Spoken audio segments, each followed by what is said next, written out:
السلام علیکم دوستوں کی امید ہے کہ آپ لوگ سب خیریت سے ہوں گے۔ آج اس موضوع کی طرف میں آپ کی توجہ لے کے جانا چاہتا ہوں، وہ ہے سورہ فاتحہ۔ تو آئیں اپنے آج کے ٹاپک کی طرف بڑھتے ہیں۔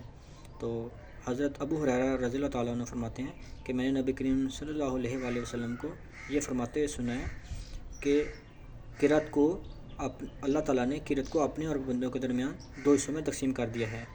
وہ میرے بندے کے لیے وہی ہے جو وہ مانگے۔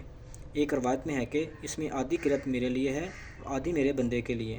جب بندہ الحمدللہ رب العالمین کہتا ہے تو اللہ عز و جل فرماتے ہیں میرے بندے نے میری ثنا بیان کی، اور جب بندہ الرحمن الرحیم کہتا ہے تو اللہ عز و جل فرماتے ہیں میرے بندے نے میری بزرگی بیان کی، اور جب بندہ ایاک نعبد و ایاک نستعین کہتا ہے تو اللہ عز و جل فرماتے ہیں میرے اور میرے بندے کے درمیان، یہ میرے اور میرے بندے کے درمیان ہے، میرے بندے کے لیے وہی ہے جو وہ مانگے۔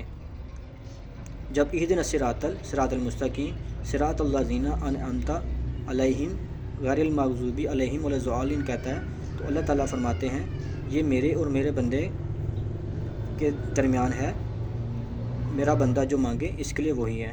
تو سورہ فاتحہ ایک بذات خود ایک دعا ہے، اللہ تعالیٰ سے ہم دعا مانگتے ہیں اور ہماری ہر نماز میں سورہ فاتحہ پڑھی جاتی ہے۔